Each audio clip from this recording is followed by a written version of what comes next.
Hello and welcome back to the Brit Iron podcast. Today is episode 20 in our season preview and individual team run through. Today is the 13th ranked Buffalo Bills, who we've got statted out at a 9-7 record for the season. And today, as ever, joined by Matt and Sam. But to kick things off, let's start with the quarterback, Josh Allen. Now that boy can run. And I think we've realised that the last couple of years. He really can. You can say that again. But what does he need to do to elevate his game? And does he have the weapons on the offense? I think he's got the weapons now. They've done a really good job of finally getting some receivers in Buffalo. He might have struggled with the last couple of years, not had that many receivers. But I really like the going out and getting Stephon Diggs. I think that really kind of shows that the organisation is aware of the fact that they're in this position that they can go out and really get things done, which I really like. My big thing is, can he just play smart enough and not take hits? Like, he's a big, lumbering guy. He can move, but he's also a quarterback. If second he rolls out that pocket and he's fair game to get hit by one of these linebackers, he's one of these guys that he kind of like Cam in the past, is like he's not scared to run into someone and take a hit. But from someone who's watching that, and I'm thinking, especially as a Buffalo fan, you'd be like, please just get down. Like, forgo the extra yard, keep your body safe, because he's got a cannon of an arm. He can run. If he can stay healthy and not take some of these massive hits and just stay on the field, then I think he's got all the potential to kind of really establish himself as a top 10 quarterback in the league this year. Yeah. 100%. I think definitely agree with that.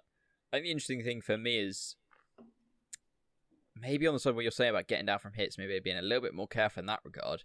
If I see it as maybe they've tried kind of the coaching staff leaning him in that direction, and he's not quite taken to it as they'd hoped, which is why they drafted Jake Fromm as a more kind of long-term in case something goes very wrong with this.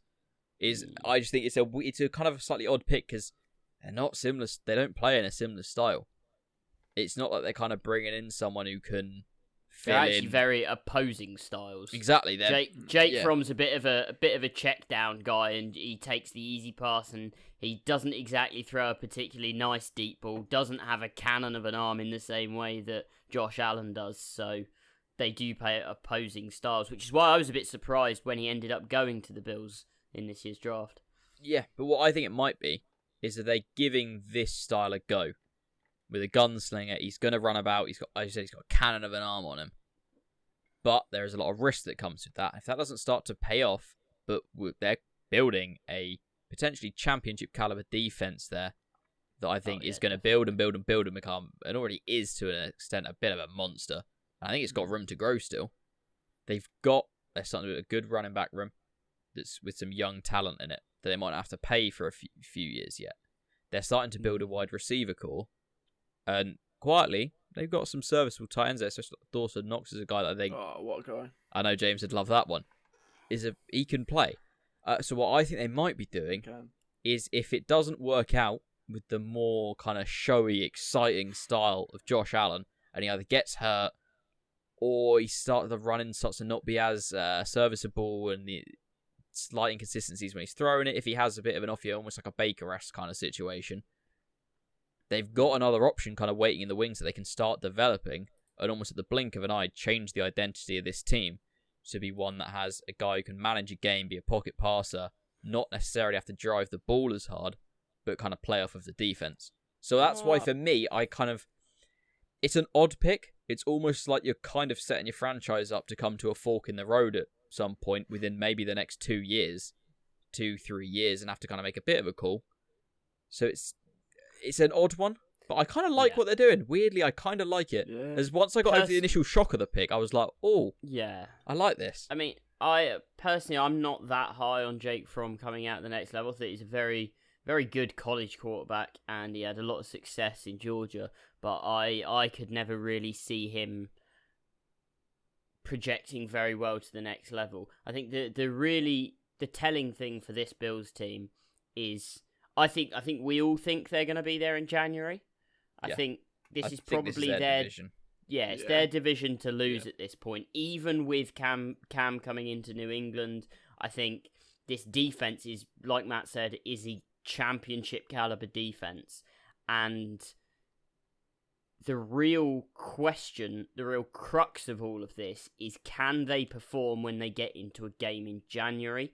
Because championship wins defense is yes, but in almost every championship run, your offense is going to have to show up, be it for one signature game, one signature drive. Your defense isn't going to win you every single game. And I'm looking for Josh Allen especially, I'm kind of looking for that in the same way that we'll be looking from Lamar Jackson is now go and do it on the biggest stage. You've got everything around you now. You can't... Josh Allen can't use not having a receiving core. He can't hide behind that anymore. They've got good young running backs. They've got a good O-line, or at least a serviceable O-line. They've got a great defense. If he gets to a divisional round and he's matched up against almost anyone, you can probably assume that defense at some point will put him in a position to go and win a game. And I'm going to be really interested to see if he's a guy who can do it. Because if he can go and win a playoff game and really assert himself, he'll be putting himself in the conversation along with Lamar Jackson and Baker Mayfield and players that all came out in that 2017 or 2018 draft of, right, now we got to pay them, and he'll be getting lined up for a big payday. I think that's the point that really interests me of doing it, like Lamar Jackson doing it when it counts in January, because we've seen it that this kind of new, I guess, the style of like being a bit more of a mobile quarterback can light it up in a season, but it's doing it where it counts. And I think we're getting across the next few seasons, this is where we could potentially see a bit of a limitation put on the slightly more inflated draft status now of players who play in this mold of quarterbacks who like this kind of mobile play style. If it starts to seem like they come out and they light it up for 16 games and they get to January and they just get shut down, and the more pocket passing guys seem to do better, you could see that start to drop back a bit and it start to tweak again. So I'm really intrigued. I don't think I can really predict it. I think they will, one of these two guys between Lamar Jackson and Josh Allen is going to have a big playoffs at some point soon. Maybe even Kyler Murray, who plays in a similar way, will get there and within the next few years do it as well. But I think one of these guys needs to do it before teams can comfortably say, this is the new NFL quarterback prototype. Yes, no, I agree. And the way that, like we're saying, you've got to be able to show up and do it in January.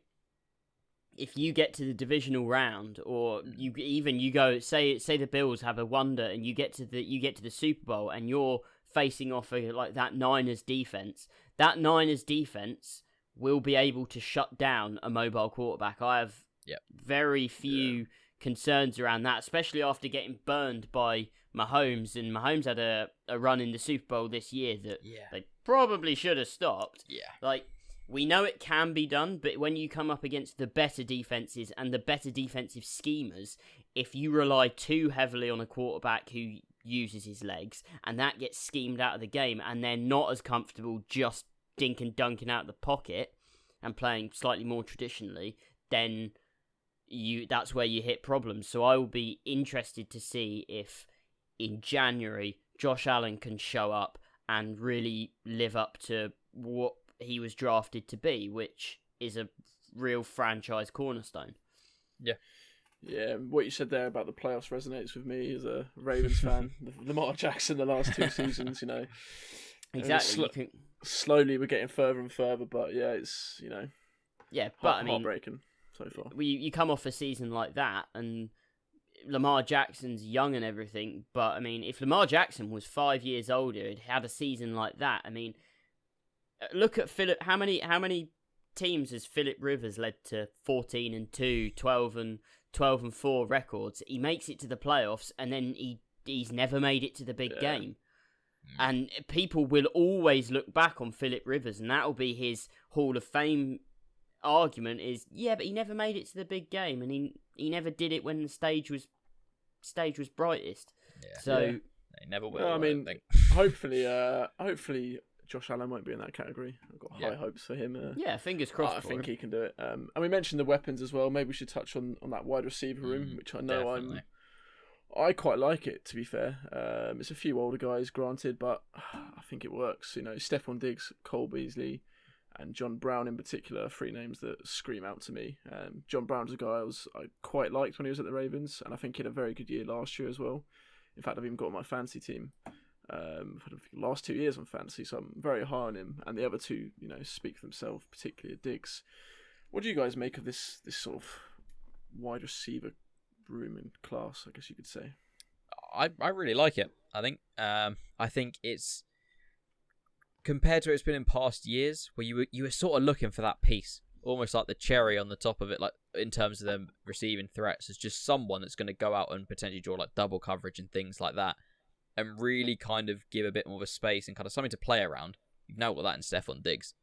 Yeah. I think obviously there was issues for him last year with the Vikings, and that's why we're seeing him here. I don't think necessarily he's going to get back to quite where he has been at points with the Vikings, just because of the way this offense plays.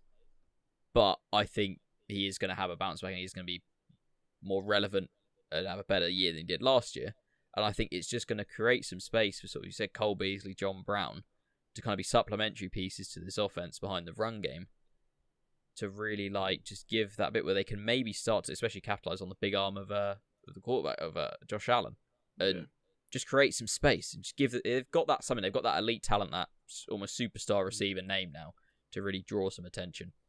Yeah, and they've been lacking that for a long time. I think one of the things that this does, which the Bills have really struggled with over the years, I mean, they've mainly because of where they are in Buffalo, it's for certain franchises, because of where they are, etc., it's not easy to attract big name talent and big name players, especially in free agency, when you've come off your first contract and you're hitting free agency and you're about to get paid the big bucks, and you've got the choice between Miami and Buffalo, and the money is no different, and they're both kind of meh teams, you're going to take Miami, because do you want to be earning $10 million a year and live in Buffalo, or $10 million a year and live in Miami? Like, you're angering some people with that one, but I do Buffalo get the point. has got No, but I do get. Falls, I mate, get so the what more point. can you do? like for a long time, Cleveland teams in Cleveland will have had the same issue.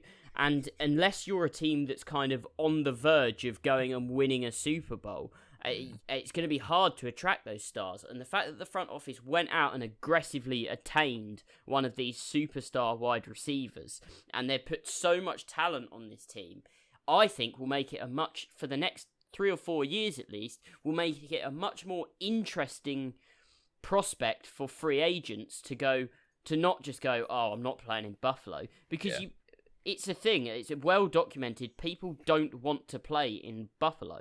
Like, yeah, it's definitely been a trend.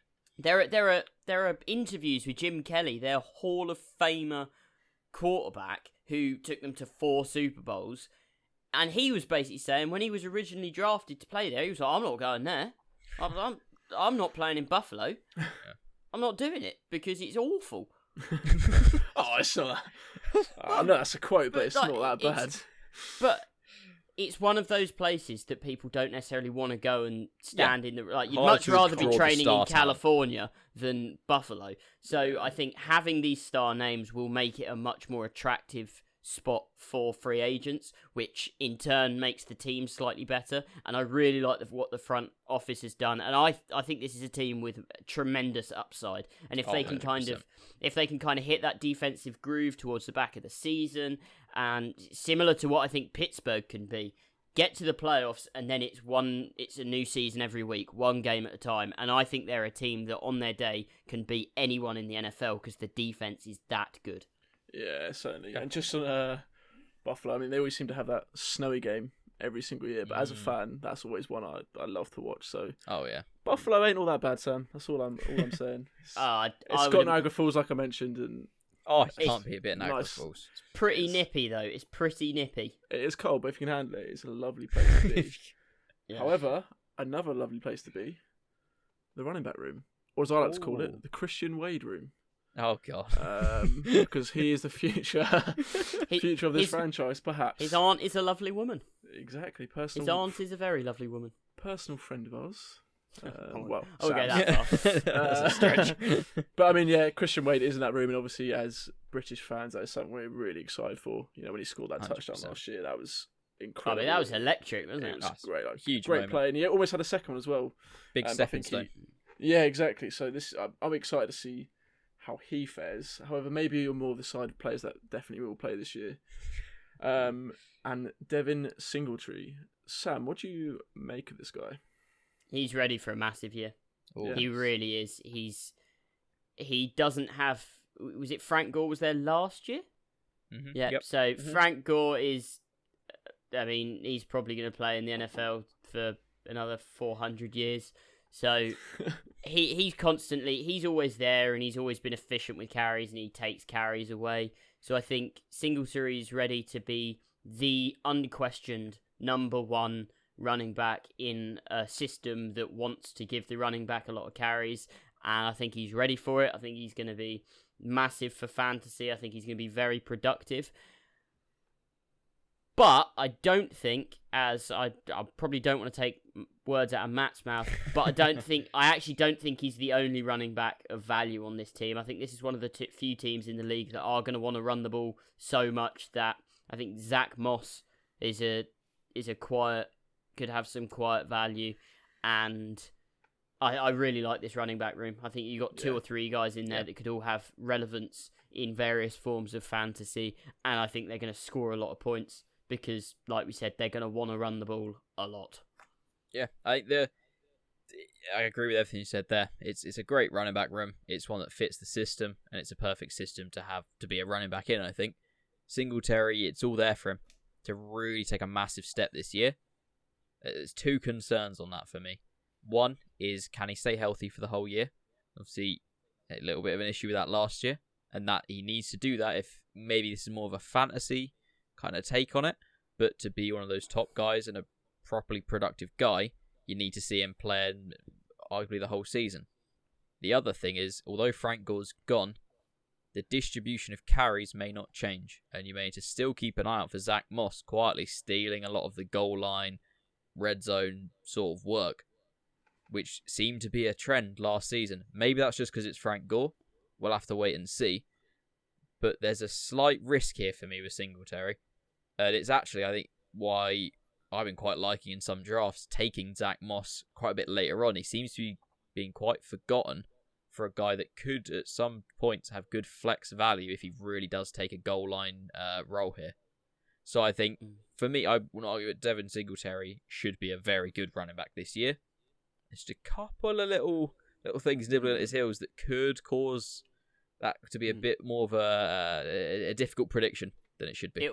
It will be interesting to see who makes this roster from the running back rooms, because they've got a number of running backs in there at the moment. And interestingly as well, they're one of the few teams in the NFL that still carries a fullback. And they've got Patrick DeMarco on their roster. And if they are a team who particularly likes having a fullback on their roster because they like the big blocking kind of guy, he might make it in off of the fact that he is the fullback and he's just there to block, which then that's one less spot for somebody else. That's one less spot for a Christian Wade to potentially worm his way onto the roster. So I'll be really interested to see who makes the roster. But of everyone in that running back room, the two guys for fantasy, I'd be keeping an eye on Singletary and Moss. I think the one interesting thing is if Singletary goes down again, TJ Yeldon, although he's normally more of a passing guy, he has shown he can be productive at points with the Jags. And if Zach Moss doesn't develop and quickly come into the league, and if maybe there's a few issues with him at first, potentially there's some value with him there again, but not enough to be anything that you're looking towards drafting. He's purely a guy that you can pick up on the waiver in the right situation. But also just something to keep an eye on if he carves out, if maybe this year the offense with like Stephon Diggs being there, and we know Diggs wants to get targeted, which means maybe they're doing some more plays designed to throw the ball. If the people down the field aren't getting open, you're probably going to more likely see Yeldon out there on those plays to potentially end up with some yardage. So it's just a guy to keep an eye on. Yeah. Don't do anything silly, but just keep a little eye on him. And potentially it's another guy in that backfield that this is the one problem they could have, too many guys. To kind of split it around for someone to be of massive value, of sort of, especially for Singletary, of where his ADP is. It's just one concern for me. Yeah, I mean, I've got TJ Yeldon on our dynasty, and I'm not holding up too much hope for him, No. to be honest. But another guy we mentioned who I've also got, Dawson Knox, is a good way of turning this onto the tight end room. Now, what value do we see in that room? Because there's 6 players listed there. Tyler Croft, Lee Smith, Jason Kroom, Nate Becker, Tommy Sweeney, and the Dawson Knox. Which of those are we looking to target, if any? And maybe it's more of a streaming option, perhaps. Yeah. But who are we looking at? I think all of these guys are there stream. I don't think we need to go into it in that much detail, just because there's no one here that I look at and I think, yep, I want to draft them. Now I'm going to play them week to week. If one of them comes up and establishes himself as the kind of guy, then I'll look into taking them. Again, someone like Dawson Knox has got all the potential to be like the big touchdown guy, so you might take him for the upside of that. But there is no one here that I'm looking at and thinking, yes, I want them. They're all guys that will be streamed if they show themselves to be relevant. I think, it's Bears-esque, like we kind of covered it in that one, just with lesser names, I think. Dawson Knox has shown there's a little some in there, especially fantasy-wise. There could definitely be, if someone, for me, just looking at the list of names in fantasy terms, is going to come out and mark themselves as the guy that if you're having a Bills tight end on your team, it's him. But you've got to wait and see it first. I think, as you said, they've got more of a receiving core this year, which could have a slight effect on the tight end room. But when they are throwing the ball, there might be less coming that way. There might be more to their tight ends. For the majority of the time, we just need you blocking. Yeah. It'll be interesting to see how this develops. I think it's like another one. Watch it. Yeah. See how it plays out. In Dynasty, I'd say stash Dawson Knox. I'll take him. I'd say if you've got a deep enough bench, have him on your bench and see how it goes, because you could find some value there potentially towards the end of the year. But he's a streaming guy. He'll have a couple of big weeks, I think. Yeah. I'd confidently put it out there that maybe for 2 or 3 weeks he's a guy that you could start and it'll be your best starter. But it's predicting it's finding it's gonna be the unpredictable one, isn't it? Yeah, you get him with every year. Every year there'll be a couple of guys that you look at the start of the year and you think, yep, they're gonna have a great game at some point. Maybe only one, but it's then you're just throwing a dart at a dartboard and hoping you come up with a bullseye. It's you are guessing which week it will be. 100%. Yeah, for sure. I mean, I hope he has a big year, but yeah. I mean, last year I don't think I even started him any weeks, but definitely worth stashing, like you say. Yeah. Maybe talk about Josh Allen fancy value here, actually, because we mentioned him a little bit already in this podcast. But I'd like to get your guys' takes on perhaps where you have him in your sort of quarterback rankings for fantasy. So this is an interesting one. He's got that running baseline, which it's been proven it can be very useful. Cam Newton had it. That it means there's less of a risk on a pick the whole time they're playing. But you then develop the risk of if they're more likely to get injured potentially, because they're going to potentially be taking more hits in more dangerous scenarios where they might be kind of getting caught off on a blind side where they're running and this guy just comes out of nowhere. Yeah, but I really like him for this year. I think he's a guy that could be good, but the one thing you got to be careful of is I think a lot of people are thinking that. And that's going to cause his value to get inflated. And people are going to be like, he's got Diggs. He's going to be even better. He's going to be able to pass. He's going to light the league up that way now. And then they're just going to draft him too early. So I think don't get caught up. That's exactly why I would be avoiding him in almost every league that I'm going for. Just because, yes, he plays 16 games and he stays perfectly healthy and he has a year similar or slightly better to last year. He's probably a top 10 quarterback, and you can't argue with that. But for me, the way I like to play fantasy, especially at the quarterback position, I don't want to have to think about the quarterback position if all you my say time. Daniel Jones. I won't. I know where this point's ending. But my point is, I don't want to have to be every week when I'm already worrying about who I'm playing at running back and receiver, and are all my running backs starting, etc. Is this guy going to be injured? Is that guy going to be injured?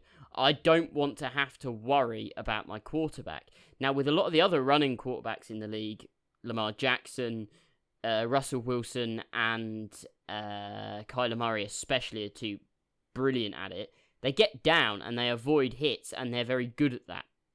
So I'm not as worried about, like, whilst they're running the ball as much, they don't seem to go looking for hits. The thing with Josh Allen is it seems like sometimes he will take the extra yard when he doesn't have to, Yeah. And and 6 or 7 times a season, he's going to do something that I'm looking at going, that's a season-ending injury waiting to happen. And all it takes is one of those, and then you are, for the capital you've had to invest in to get him in your draft, you're then absolutely up a creek without a paddle. So I would rather take someone later on who's going to be a bit less injury-prone and has probably got similar upside.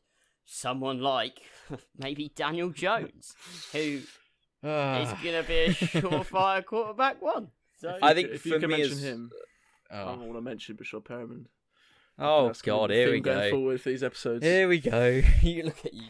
I think the one last point on that for me is if I'm looking to take Josh Allen, I'd rather take Kyler Murray a few rounds earlier. Yes, for me, if I'm going to do that, Kyler Murray for me is just the benefit. He's in an offense that's going to pass the ball quite heavily. So I think if you're going to go, probably about round 7-ish, depending on your league, for Josh Allen, you might as well go 5. Go round 5 and take Kyler Murray. Yeah, Right. I think it's kind of like the argument whenever you're doing anything. If you're going out and you're spending a lot of money on something, but you're kind of skimping at the same time, right? It's like, right, do I go out and do I spend?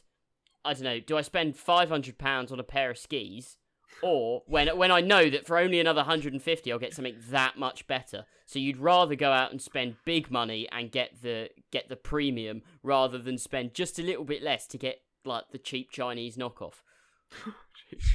Didn't know you skied, lad. Never mentioned. Yeah, I know. You never mentioned the skiing. I keep it quiet on this podcast, but I do ski. Oh my God, the old skiing. I get the point you're making there. Yeah. Yeah. There's many other scenarios I maybe would apply that to first, but skiing. He's gone for the niche. It came to my mind. It's a safer work option. I'll give you that. So we'll keep it at that. But perhaps on that bombshell, unless there's any other points you boys want to raise on the fantasy side of things.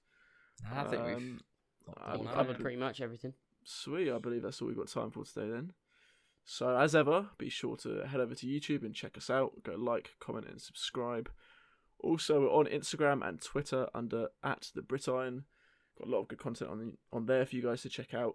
And we're also creating a listener league as we speak. And we have a couple of posts up on our social media platforms previously mentioned, explaining how you can get involved. Got some good interest in It it. already has, to be fair. Yeah, we've got some good interest. So make sure you hit us up on Twitter and Instagram with a shot to get involved on that one. Exactly. Yep. The draw I should say is coming end of July. So yep, register your interest and get involved. But for now, thank you for listening, and we'll see you next time. See ya. There it is. Bye.